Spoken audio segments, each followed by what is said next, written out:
Hey everyone, thanks for clicking on to another one of the videos today. I'll be showing you how to install the new version 15 of the Kia Hyundai Genesis, infotainment system, I guess. There is some differences in this one, and it's a little bit smoother than last time, so please stick to the end and hopefully we learn something. I do invite you to subscribe and like the video if it's something that you find helpful. It helps the channel grow quite a bit. Thanks so much. So we do start by visiting a site called mapandsoft.com, and that's going to be where you start out. I'll leave that all in the description, of course, and then you just select the vehicle that you're choosing to update, of course, and then that will go ahead and redirect you to the download site for the actual software. Now there's options for Windows and Mac, and of course I'll be using Mac in this demonstration, but of course if you have Windows, it's the same exact process after you download. So go ahead and download the file and double click to open, and then there's just a package that you have to double click also to get the installer going.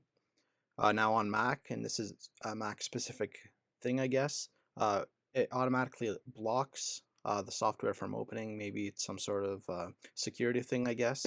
But there is a quick workaround to that. So you just have to open your system preferences and navigate to the security and privacy icon, second row all the way to the right. And there is a tab at the top. It should be called General.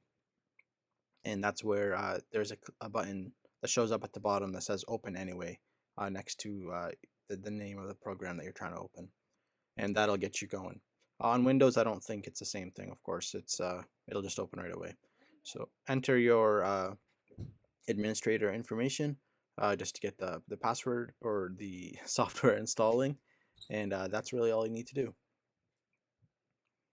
And then after that, it's pretty simple. On Mac, just open up your applications list and open Navigation Updater.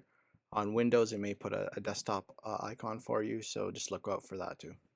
So from there, just go on, check your location, the type of vehicle you have, the language that you speak. There's 4 options there, and then there's some terms and conditions that if you want to read through, you could, and then just agree and move forward. The signing in process takes a little bit of a long time, at least it did for me, so I'm just going to skip that, move on to the next portion, where it's going to ask you where you want to save the downloads for the software. And then from here, you're just going to be selecting the type of vehicle that you drive, and then the year and body type. So in my case, it'd be a 2019 Kia Forte 4-door. And then again, you can see your hard drive information. That's where you're going to be saving the download files. It's about a 22 gigabyte download, so be prepared for it to take some time. Even on fast internet, it'll take some time. Again, it's going to make sure that you know where it goes, and then the downloads will begin. So I'm just going to speed through the portion where it's downloading. No one wants to see that on the screen for a long time. So once it's done, you're going to get to the portion where you actually have to copy it to the SD card. I do highly recommend you save the contents of the SD card and back them up somewhere before you overwrite them, just in case something happens. This actual update has some errors in the update files that I had to troubleshoot and find out. I actually had to change some names and some files in the actual downloads to get it to work on my car. That's going to be coming in another video, so if you do get that error where your car is not seeing the SD card when you put it in, I'll leave a link in the description to the video. It'll be at the end also. Please click on that, and then that's the workaround for it. So once the copying to the SD card is done, so you'll want to head back out to the car and enter the SD card into the SD card slot. Of course, before you start the car, then go ahead and start it.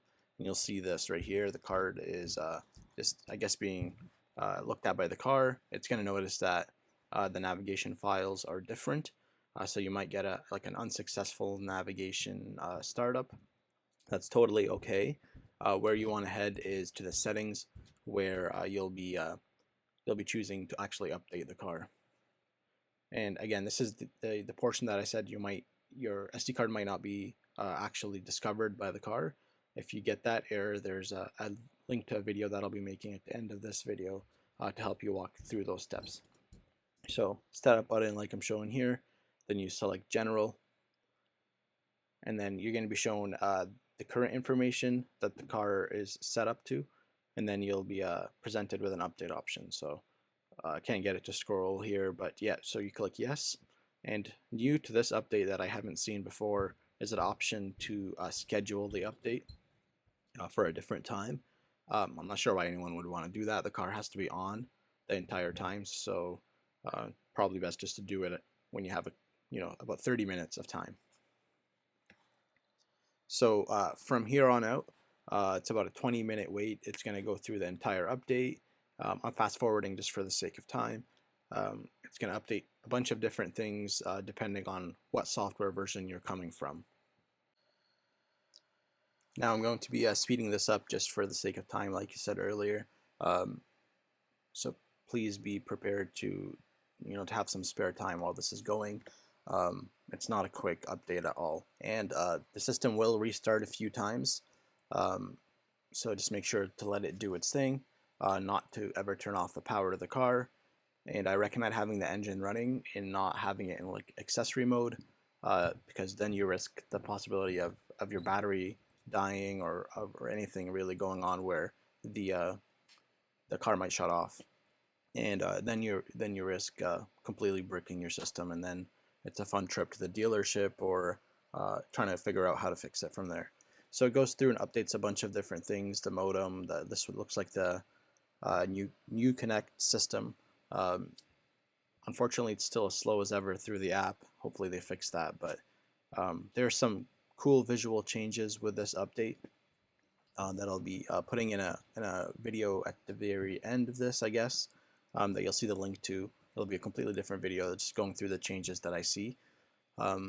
So this update's about to be done here. It's just restarting just to finalize, and you can see right off the bat the newer color scheme, I guess. It's more of like a neon purple and a little bit of a pink color.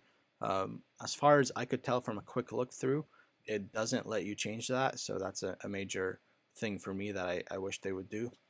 Hopefully it's an upcoming supplemental update, but you can see the update here was successful for this portion of the video, and I'll of course be making a video to go through all the new changes that I see, and just kind of a mini review of this new update. Thank you so much for sticking to the very end. Make sure to comment if you have any questions. I'll try my best to go through and answer and help out in the comments as well. Please do consider subscribing if you thought this was a helpful video, and if you have already, thank you so very much for returning to the channel. Have a great day.